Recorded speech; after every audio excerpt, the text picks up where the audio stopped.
Hello again, Mr. Blight. I'm happy to see Mr. Thatcher is safe, for now. I'm eternally grateful, Doctor. We were total strangers and you helped us anyway. Can't thank you enough, sir.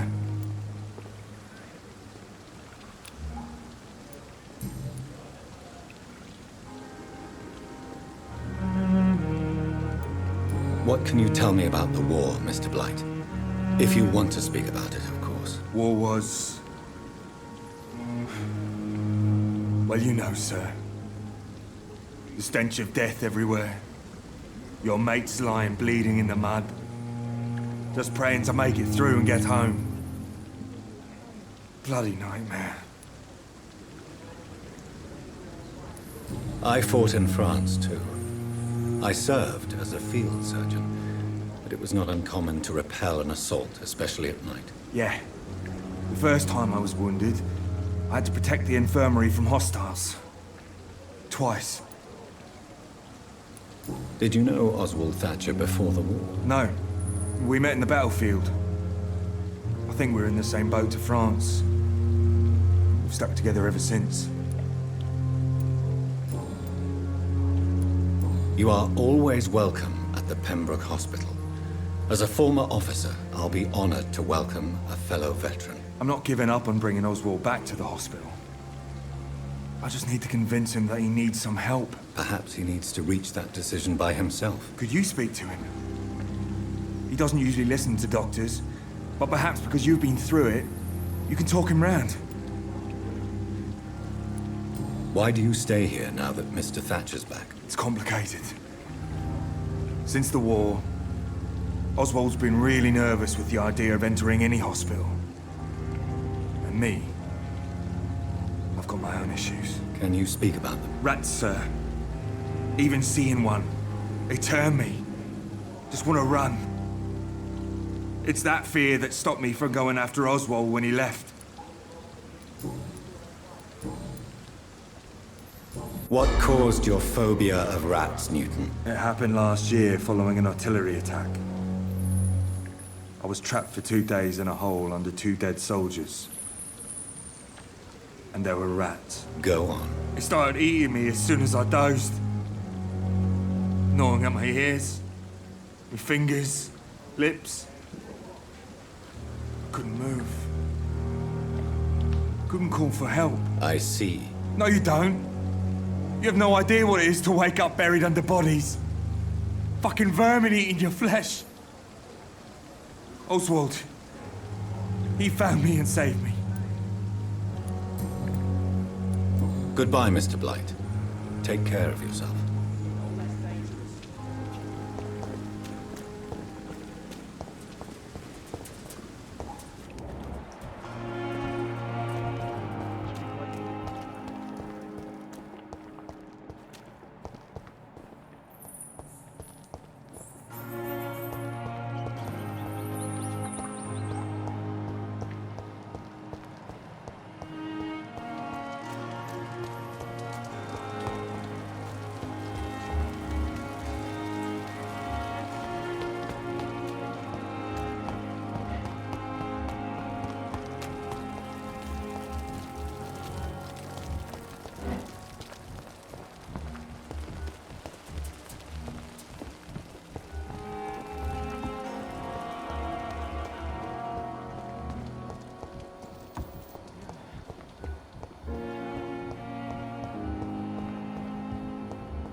can I be sure I'll not find your unconscious body in the house again?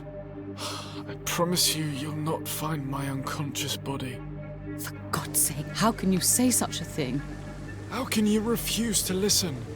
I tried to warn you for so long. No, I won't let my only son die. You promised me you'll stay alive. Your son lied to you, like the whole world lies to us.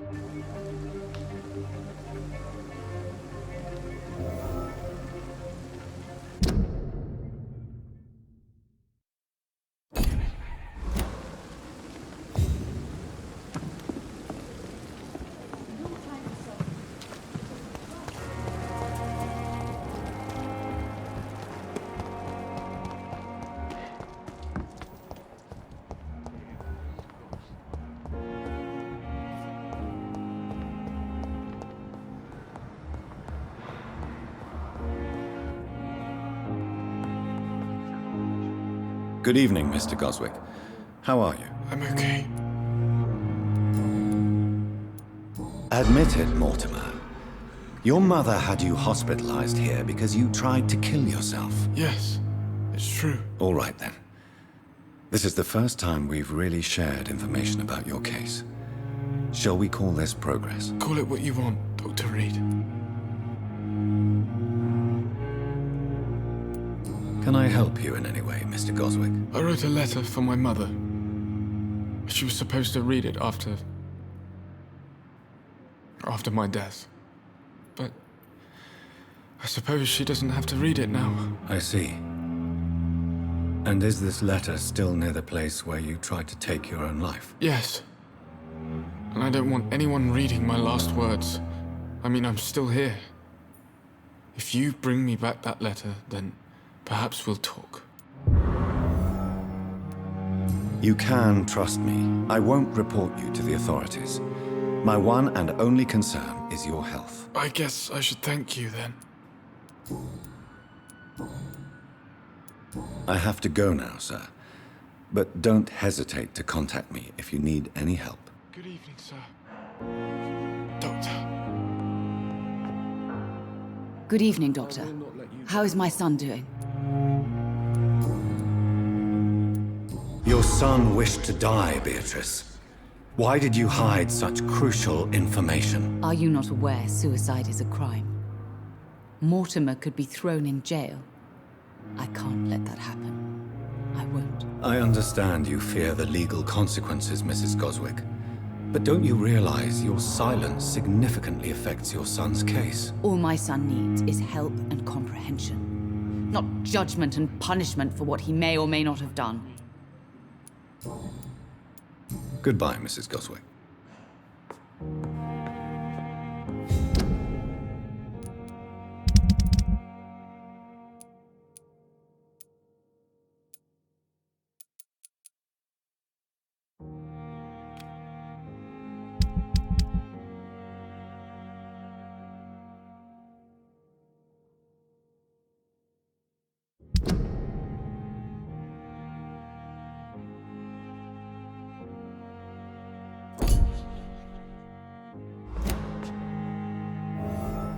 You always knew the words to calm the children, Ellen.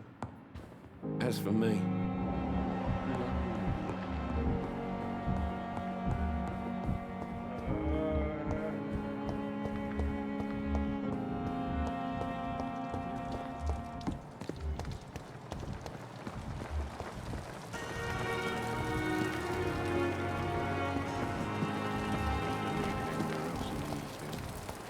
really pissed me off this time.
It's locked, all right.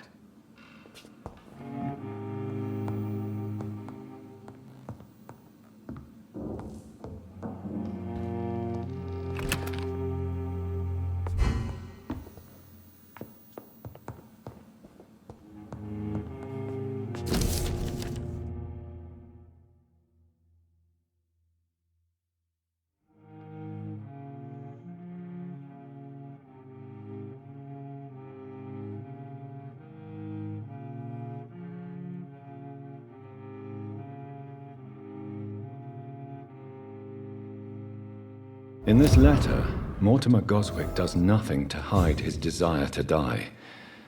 I could give it to his mother, but doing so would betray his trust.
Sir, step away!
This must be Clay Cox's knife. A fine blade. No wonder he wants it back.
Stop right now!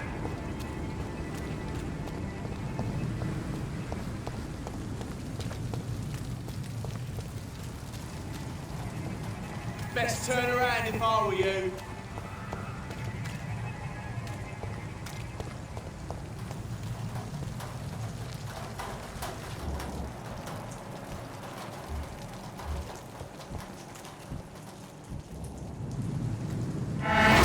Get their weapons ready! We found one!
Opium is one of the main ingredients of Strickland's medication. Never a good move.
Last warning, sir! It's a leech! Kill it!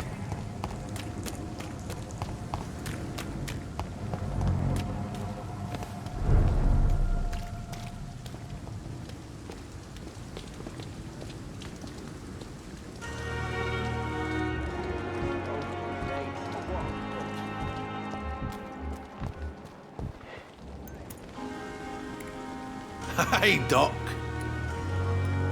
I have found the gift from your wife. In that case, you'll be properly rewarded, Doc.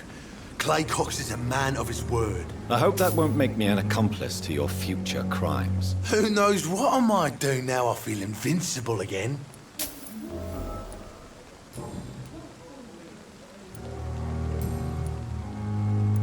I'll leave you for now, Mr. Cox.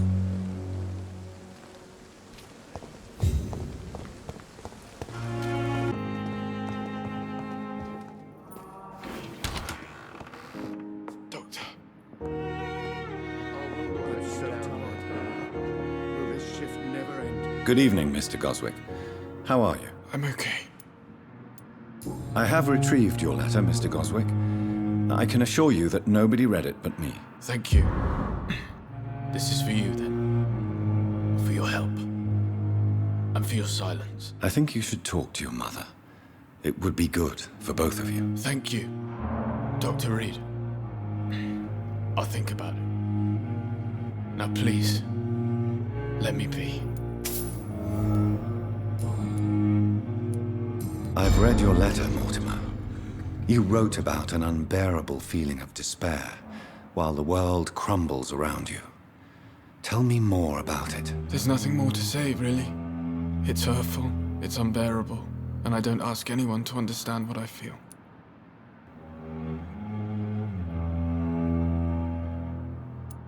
Despair is a deadly poison I've tasted myself, sir. We're only tempted to drink it because we're terrified by the uncertainty of the next minute. I know that perfectly, Doctor. For I waited for so long, hoping that the next minute would be less unbearable.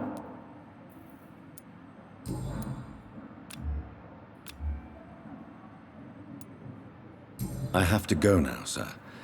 But don't hesitate to contact me if you need any help. Good evening, sir. Doctor. Good evening, Doctor. How is my son doing?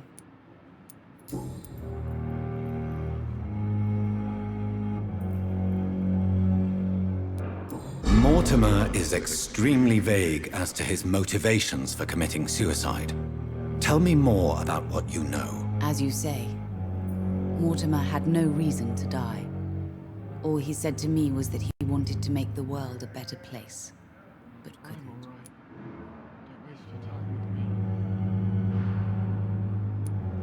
What do you think he meant by making the world a better place? Mortimer has always been a sensitive soul. He wouldn't talk to anyone for months after his father passed. It's like he carries everyone's sadness with him. Why did your son feel so useless when facing the world? I think it was more that he could only see the melancholy facets of life. He couldn't help but dwell on such things. I have read your son's suicide note. It was not an impulsive gesture, nor was it his first attempt. He threatened to kill himself a few times before. But I never thought he would dare to punish me this much. Punish you?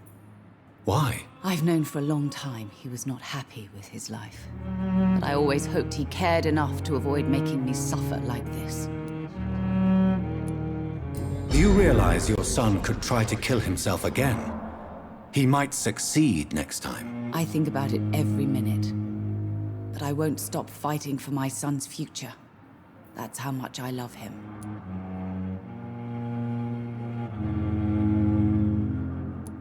Your determination is laudable, but you are in a state of denial, Mrs. Goswick. Your son has a very strong death wish. How dare you talk to a mother like that? Talk to me like that? I'm only trying to be honest, Mrs. Goswick.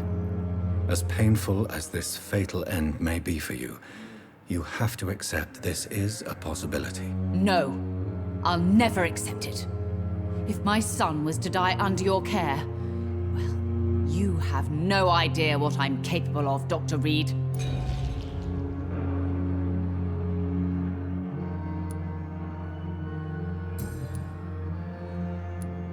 Goodbye, Mrs. Goswick.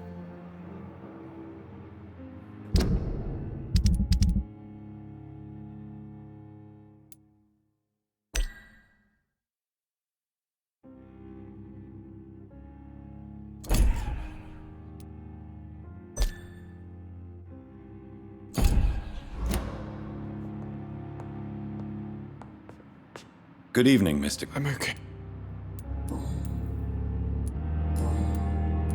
I have to go now. Good evening, sir. Doctor.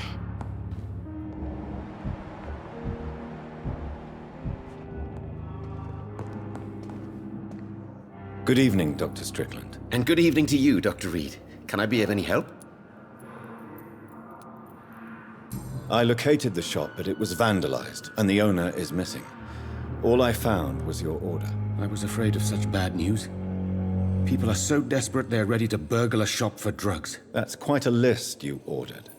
Opium, sodium hypochlorite. It can't be just headaches you're trying to cure. This dreadful influenza, of course.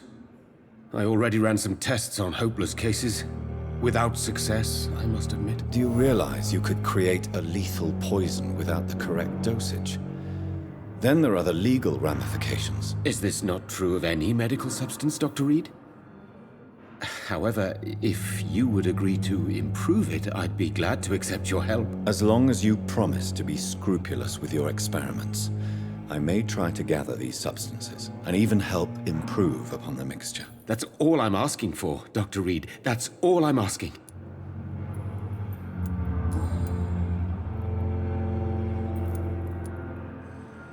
Tell me, Thoreau, what's the real cause of your dislike for Dr. Ackroyd? He refuses to admit that your blood transfusion technique is the only way to save Mr. Fiddick. I'm convinced we must use it. What Dr. Ackroyd really said is that you lack the skill to perform this operation efficiently. Is there anything you have to say about this? It's a false conceit. Dr. Ackroyd secretly envies your reputation. His jealousy blinds him. I'm not the real target here. I want to know about these secret tests you run, and if they can save people from this epidemic. Speak to me now, Thoreau. I know I may sound presumptuous, but I'm just following your steps, Dr. Reed. I'm casting away the shadows of ignorance by daring to face them. Self-confidence is essential in our line of work, my young colleague, but only if tempered with the correct amount of cynicism. But you never doubt yourself, Dr. Reed. I've read all your articles and books. You performed the most daring research during the war.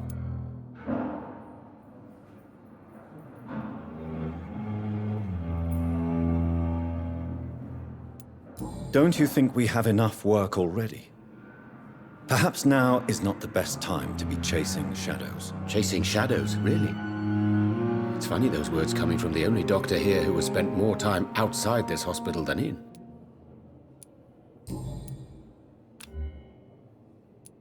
Goodbye, Dr. Strickland. I can't let Strickland put his patients at risk with opium. Perhaps an adjusted formula will deliver more of a placebo effect.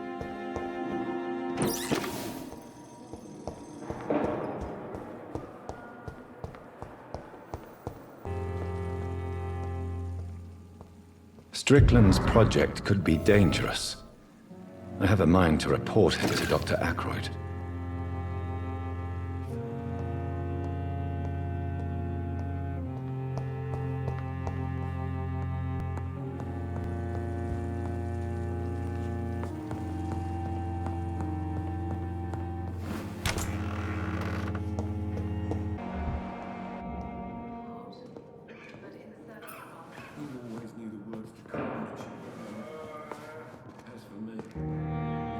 I'm quite busy right now, Dr. Reed.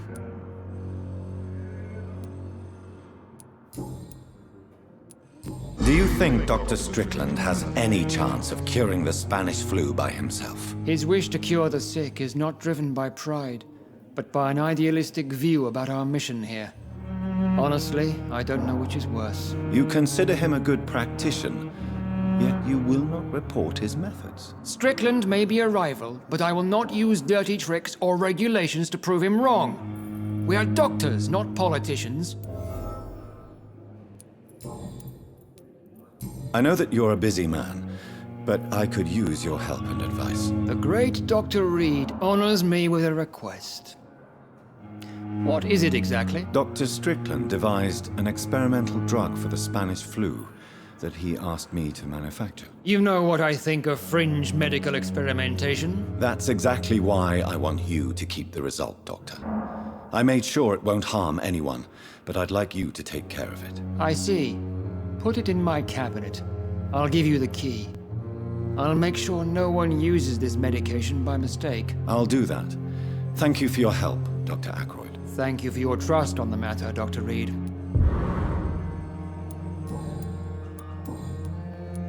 Thank you for your time.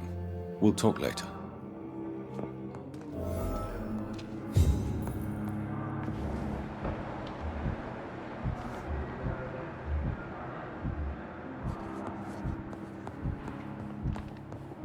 How can we be sure we're making My a difference? sweet girl. Reads me like a book. Good evening, Doctor. And good evening to you. Did you know Dr. Ackroyd never reported your experimental research, despite the fact he doesn't agree with it? Really? I didn't suspect he knew about my work. I must confess I am surprised. Perhaps he thinks you should realize for yourself the danger of what you're doing. See how condescending he can be? My God, he can be so irritating. Goodbye, Dr. Strickland. You always knew the words to calm the children, Ellen.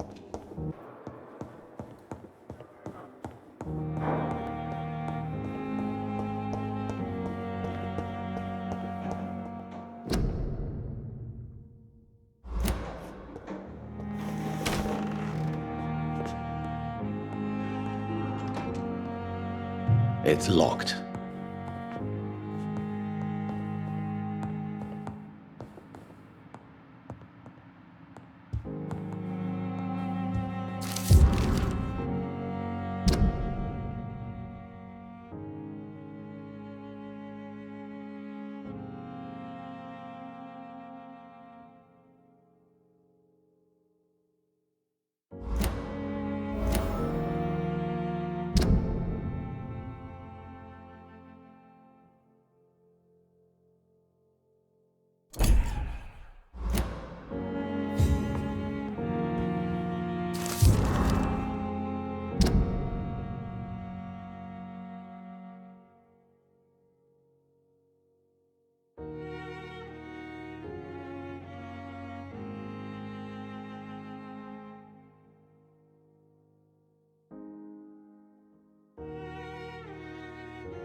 It's locked, all right.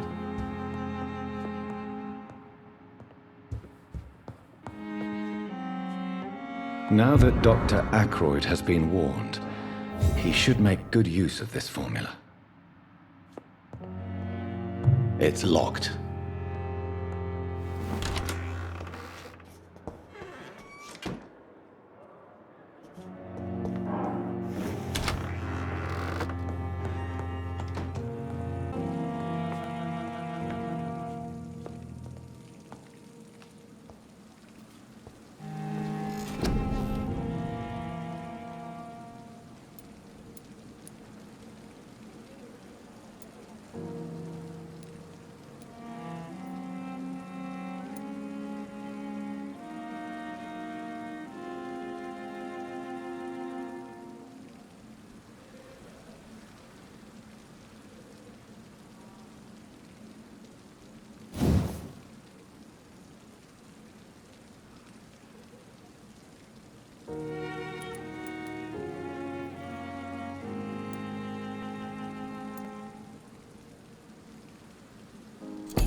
Good evening, Nurse Brannigan. Good evening, Doctor. According to the report I read, your unprofessional conduct put a patient in danger, Gwyneth. That's not true.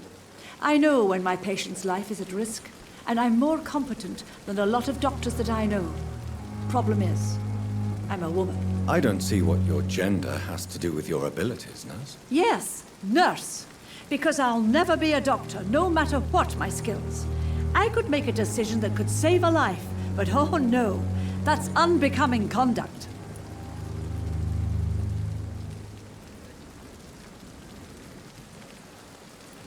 Have you heard of Elizabeth Blackwell? She was the first woman listed on the UK Medical Register. Change is slow, but it will come. And you will always have my support. To have the right to study shouldn't be determined by sex, skin, or wealth. That's all I'm saying. Goodbye, Nurse. Call me if you need assistance.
Closed.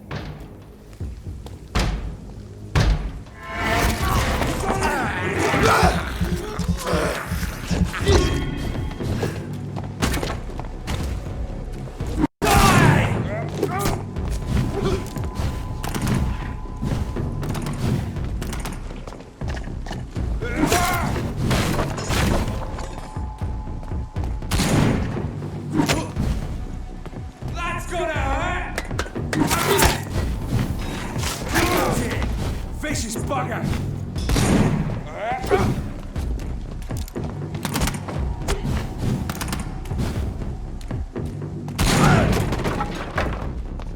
Oh, that's gonna stop! Die, leech!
can't believe I'm doing this.